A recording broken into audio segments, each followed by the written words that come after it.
कल हम लोग एनसीईआरटी के थ्योरी कंप्लीट कर लिए थे ना। आज हम लोग एनसीईआरटी एक्सरसाइज 1.1 स्टार्ट करेंगे। अगर जिन विद्यार्थियों को थ्योरी मतलब समझ में नहीं आया होगा या जो विद्यार्थी थ्योरी का क्लास नहीं किए होंगे वो जाके प्रीवियस वीडियो देख लेंगे ना।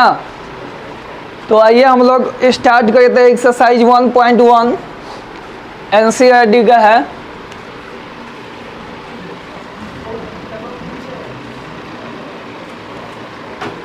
पहला क्वेश्चन क्या है, हम लोग उसमें जान लिए हैं कि यूक्लिड विभाजन एल्गोरिथम क्या है।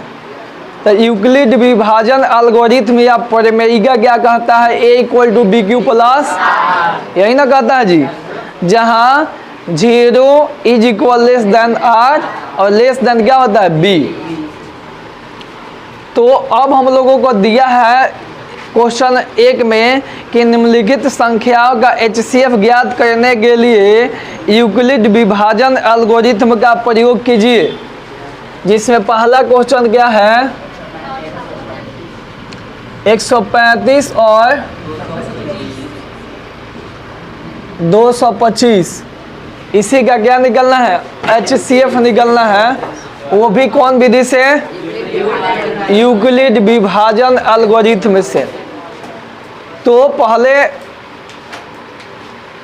हम बता चुके हैं कि अच्छा एचसीएफ का फुल फॉर्म क्या होता है, हाईएस्ट कॉमन फैक्टर।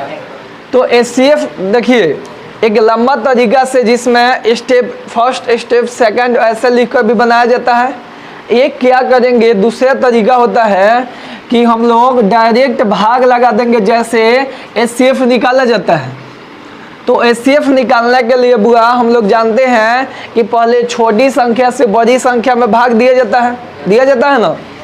तो 135 से भाग लगा देंगे कितना में, 225 में, कितना मतलब जाएगा 135। अब घटाएंगे तो 0 90 होगा, 90 से फिर भाग लगाएंगे 135 में, तो कितना मतलब 1 मतलब 90 45, फिर 45 से 90 में, 45 दूनी 90। इतना समझ में आ गया। अब होगा हम लोग तो जान गए कि एचसीएफ कितना आएगा 45, क्योंकि 45 से ही पूरा यहाँ कट गया है। ऐसा समझ में, हमेशा भाग लगाएंगे छोटी संख्या से बड़ी संख्या में, जो रिमाइंडर आएगा शेषफल फिर उस प्रीवियस जो पहले वाला भाजक होगा उसमें भाग लगाएंगे, फिर जो शेष आया है पहले वाला भाजक में भाग लगा दिए।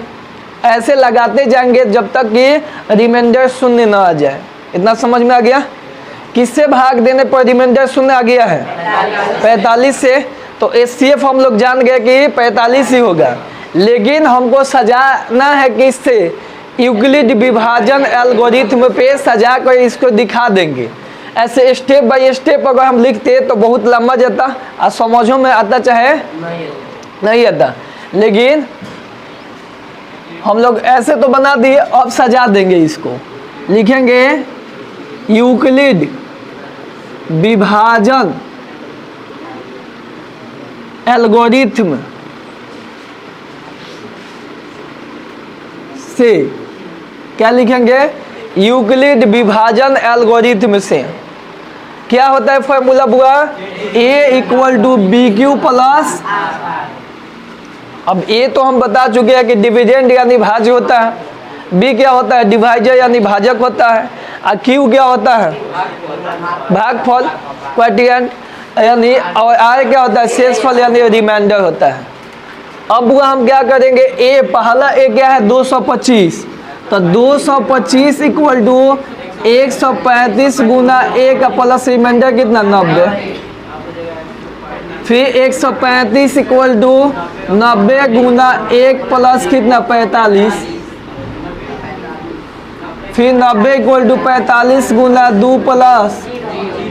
अब यहाँ एक लैंग्वेज लिखेंगे कि चूंकि 45 से भाग देने पर शेष इक्वल टू क्या आया है, अतः एचसीएफ ऑफ 135,225 इक्वल टू कितना 45। इतना समझ में आ गया? किसी को दिक्कत? अब जिसमें दो संख्याएं दिया जाएगा एचसीएफ निकालना हो तो बुआ बन जाएगा कि नहीं? आराम से बन जाएगा। पहले छोटी संख्या से किस में भाग लगाएंगे और फिर लगाते लगाते जहां तक कटेगा वहां तक कटाएंगे। जब शेषफल शून्य आ जाएगा तो छोड़ देंगे। उसके बाद यूक्लिड विभाजन एल्गोरिथम का फॉर्मूला लगा के इसको केवल दर्शा देना है। लास्ट में एक लैंग्वेज लिख देंगे कि जिससे वो कटेगा उसके बारे में लिख देना है कि चूंकि 45 से भाग देने पर शेष कितना है शून्य, इसलिए एचसीएफ ऑफ 135,225 इक्वल टू कितना 45। चलिए नोट कीजिए।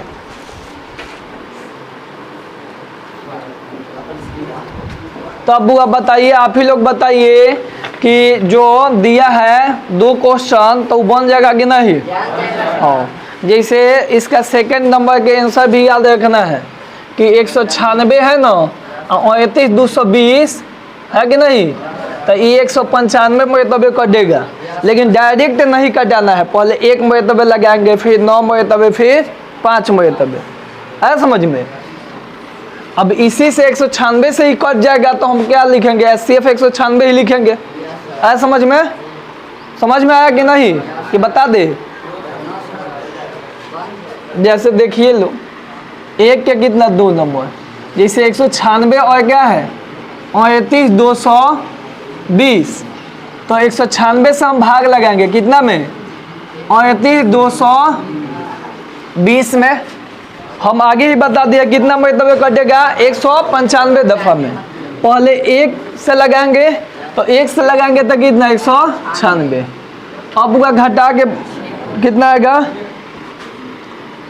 6 और 17 में से 9 गया 8 और फिर कितना हो जाएगा 1। अब कितना आएगा यहाँ से 2। अब कितना मरतबे जाएगा 9 मरतबे।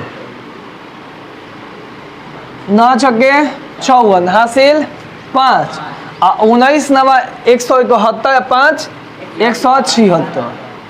कितना हो जाएगा 12 में से 4 गया कितना 8 और हाई हो जाएगा बुआ 15 में से कट गया ऊपर से आएगा कितना कई मरतबे जाएगा 5 मरतबे। 6 बचे और 19 बचे 95 3। आगे ही बता दिए हैं कि 195 मरतबे कट जाएगा। अब हम क्या करेंगे केवल सजा देंगे। क्या लिखेंगे? यूक्लिड विभाजन एल्गोरिथम से। एल्गोरिथम से क्या होता है? a equal to B Q plus, तो a के वैल्यू कितना है 38,200 अब b के वैल्यू 196 अब q के वैल्यू 195 i के वैल्यू कितना 0।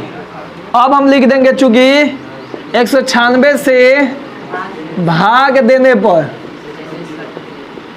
शेष इक्वल टू कितना, अतः एचसीएफ ऑफ 196 और 38,220 इक्वल टू कितना हो। समझ में आ गया? अब 3 को वाला को बता देते हैं कि जब 3 को आ जाएगा तो कैसे बनाएंगे। चलिए देखिए, जब 3 वैल्यू दिया जाएगा 3 संख्या दिया जाएगा तब बोलेगा कि एचसीएफ निकालिए, तो कैसे बनाएंगे? तो सबसे पहले देखेंगे कि सबसे छोटा कौन है 175, फिर 250, फिर कितना 425। तो पहले 2 का एचसीएफ निकालेंगे। पहले कितना का 2 का। तो पहले क्या निकालेंगे 175 और 250 का। तो 175 से हम 250 में भाग लगाएंगे, 1 मरतबे जाएगा 5 और 7। फिर 75 से भाग लगाएंगे, 75 दूनी, अब यहाँ जाएगा 25, 25 से 75 में 25 यही कट गया। अब तो बुझा गया कि इसका एचसीएफ कितना आएगा 25 आएगा, लेकिन सजा देंगे यहाँ यूक्लिड विभाजन एल्गोरिथम से, एल्गोरिथम से क्या हो जाएगा 250 इक्वल टू मतलब ए इक्वल टू 175 गुना 1 प्लस कितना, और फिर आपके 175 इक्वल टू कितना हो जाएगा 75 गुने प्लस, और फिर 75 इक्वल टू लिख देंगे, चूंकि 25 से भाग देने पर शेष इक्वल टू कितना, इसलिए HCF ऑफ 250 175 इक्वल टू कितना 25। इतना समझ में आ गया। पहले 2 का HCF निकाल लिए, अब जो HCF आएगा ना उसी से बचे हुए संख्या में भाग लगाया जाता है। तो लिखेंगे पुनः 25 से भाग लगाएंगे कितना में, पुनः 25 से भाग लगाएंगे 425 में, भाग लगा दो तो कितना मरतबे जाएगा, 1 मरतबे 25 घटाएंगे तो 12 में से 5 गया 7, 1 5 25 सते 175। बताओ बुआ, ये 25 से कट गया कितना मरतबे 17 मरतबे। फिर इसको भी सजा देंगे तो लिखेंगे 425 इक्वल टू कितना 25 गुना 17 प्लस कितना, इसलिए HCF ऑफ कितना 25 कोमा 425 इक्वल टू कितना 25 आ गया। यानी तीनों संख्या में हाईएस्ट कॉमन जो फैक्टर होगा क्या होगा 25 होगा। अतः हम इधर लिख सकते हैं, अतः HCF ऑफ 250 175 425 इक्वल टू कितना 25। आया समझ में कि नहीं। सबसे पहले 2 संख्या लेंगे, दोनों का क्या निकालेंगे HCF निकालेंगे, जो HCF आएगा उसी संख्या से बचे हुए संख्या में भाग लगाएंगे। अब जितना से घटेगा वही उसका कॉमन फैक्टर कहलाएगा। आया समझ में। तो 25 से कट गया है इसलिए HCF तीनों का क्या हो गया 25 हो गया। चलिए नोट कीजिए। चलिए देखिए यहाँ मिस्टेक से लिखा गया था कितना 25, लेकिन हम सुधार दिए हैं 75 कर दिए ना। तो अब देखिए बुआ, ऐसे 3 गो वाला नहीं दिया है NCERT बुक में ना, ये अपना से एग्जाम्पल दे दिए हैं। चलिए 2 नंबर क्या है, दर्शाइए कि कोई भी धनात्मक विषम पूर्णांक, कोई भी धनात्मक विषम पूर्णांक, कौन पूर्णांक विषम पूर्णांक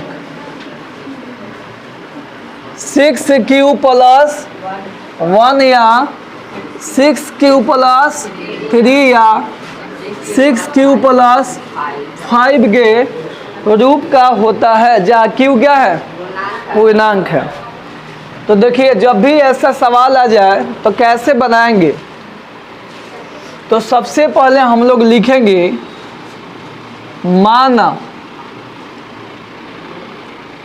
a एक धन पूर्णांक है। क्या है धन पूर्णांक है, इतना पूछा गया। तथा b इक्वल टू, बउआ आप ही लोग बताइए a इक्वल टू हम क्या बताए BQ प्लस, लेकिन यहाँ b के जगह पे सब जगह क्या है 6 है, तब b इक्वल टू क्या मान लेंगे 6। इतना समझ में आ गया। हमेशा क्या लिखेंगे, माना a एक धन पूर्णांक है तथा b इक्वल टू कितना 6। अब हम कहेंगे यूक्लिड विभाजन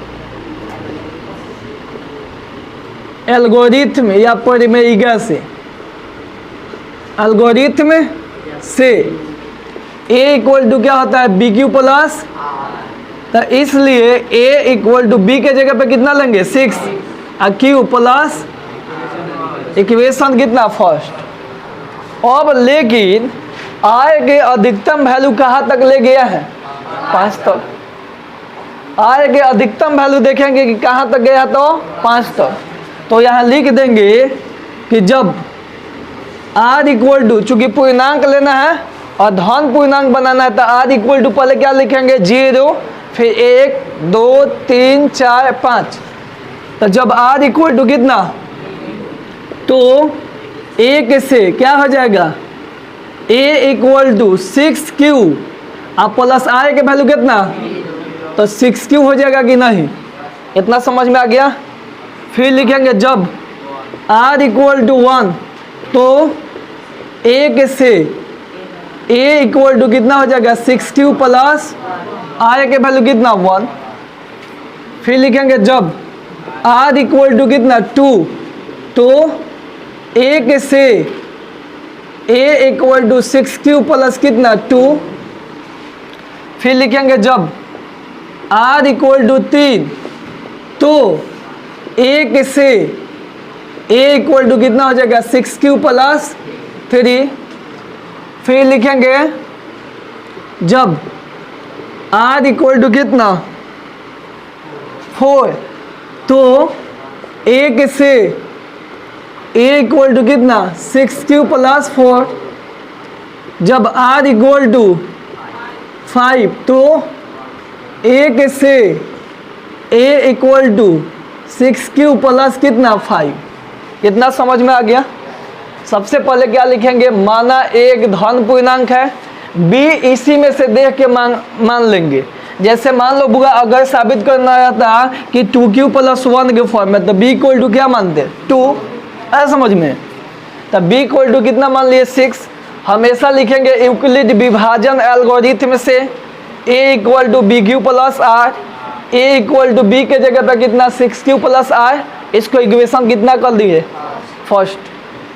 जब अब r के वैल्यू अधिकतम देखेंगे कि r के अधिकतम वैल्यू मतलब शेषफल के अधिकतम वैल्यू कितना है, तो कितना है 5। तो हम r इक्वल टू पहले 0 रखे कितना में 1 में, तो कितना हो गया a equal to 6q plus 0 यानी 6q। जब r इक्वल टू 1 तो 1 से a इक्वल टू कितना हो जाएगा 6q, r के वैल्यू कितना 1। जब r इक्वल टू 2 तो 1 से 6q प्लस कितना हो जाएगा 2। जब r इक्वल टू 3 1 से चले तो 6q प्लस r के वैल्यू कितना 3। जब r इक्वल टू 4 तो 1 से a इक्वल टू कितना हो गया 6q प्लस 4। जब r इक्वल टू 5 तो 1 से a equal to 6q plus 5। इतना सब आदमी को समझ में आ गया। अब हमको विषम पूर्णांक केवल दर्शाना है। क्या दर्शाना है, तो ये तो हम केवल धन पूर्णांक ना निकाले हैं। अब हम कहेंगे कि वैसा पूर्णांक जो 2 से डिविजिबल होता है उस क्या कहलाता है सम, और वैसा पूर्णांक जो 2 से डिविजिबल ना हो उसको क्या कहेंगे विषम। तो देखो बुआ 6q इसमें 2 से आयाम से डिवाइड चल जाएगा कि नहीं, तो हम कहेंगे ये क्या हो गया सम। इतना बुझा गया। अब 6q प्लस 1 या नहीं बुझाएगा ना, तो q के एगो प्रॉपर वैल्यू ले लेंगे। जैसे q के वैल्यू हम पूर्णांक ले लेते हैं कितना 2, इसमें पुट को बुआ तक 6 दूनी कितना हो जाएगा 12 सम के 20 सम। अब इसमें पुट करके देखो 6 दूनी अब 12 प्लस 1 कितना, तो 13 क्या हो गया 20 सम। सम में q के वैल्यू क्या पुट कर देंगे अब 2, आया समझ में। अब इसमें पुट करो तब हुआ 6 दूनी 12 2 क्या हो गया सम।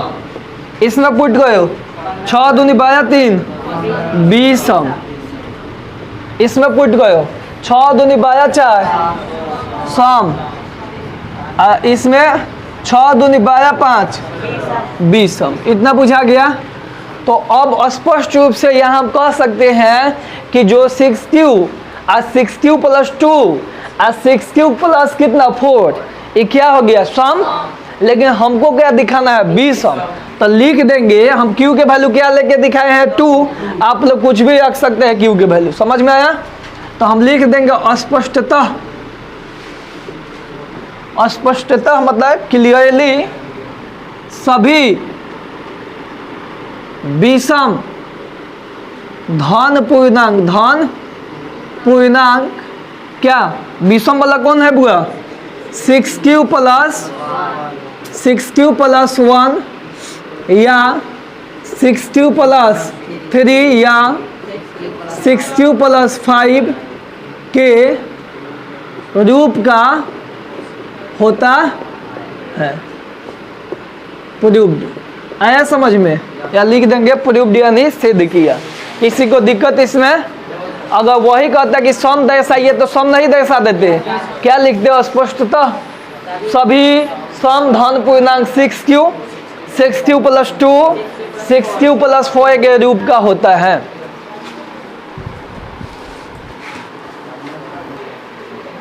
देखिए पूरा क्वेश्चन नंबर 3 हम लोग देखते हैं। क्वेश्चन नंबर 3 क्या है कि किसी परेड में 616 सदस्यों वाली, कितना? 616 सदस्यों वाली एक सेना की टुकड़ी को 32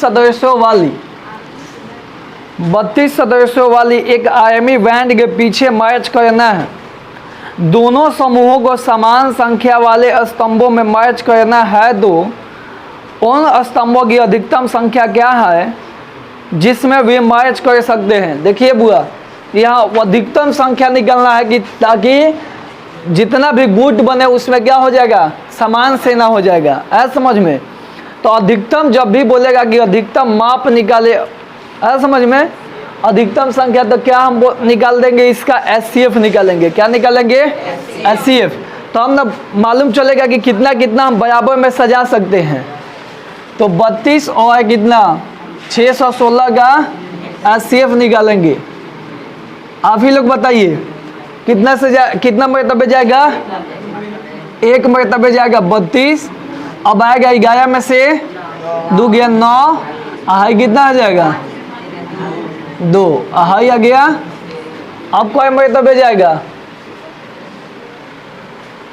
32 अब कितना मरतबे जाएगा? हो 32 से 9 मरतबे देख लिया जाए तो 9 मरतबे देखा जाए, 9 दूनी और हासिल 1 हुआ, नतीजे 27 1 बुगा 16 में से 8 गया, अहाई कितना हो जाएगा? हाँ तो नहीं लिखेंगे। अब 8 से भाग लगाएंगे कितना में? 32 में, 8 चौका 32 कट गया। इसको चाहेंगे तो सजा देंगे, ऐसा समझ में? सजा देंगे। अब HCF कितना प्राप्त हो गया? 8। तो हम लिख देंगे कि अतः स्तंभों की संख्या, अतः स्तंभों की अधिकतम संख्या, स्तंभों की अधिकतम संख्या कितना हो जाएगा? 8। मतलब 8 स्तंभ में हम लोग बांट देंगे तो बराबर में सेना बढ़ जाएगा। ऐसा समझ में? चलिए नोट कीजिए। आज के क्लास में इतना ही रहेगा। नेक्स्ट क्लास में बचा हुआ क्वेश्चन हम लोग कर लेंगे, जिसमें से कितना क्वेश्चन बच गया? 2। और हम लोगों को टारगेट रहेगा कि कितना नंबर लाना है बुआ? हाँ 100 में 100 एकदम टारगेट ना।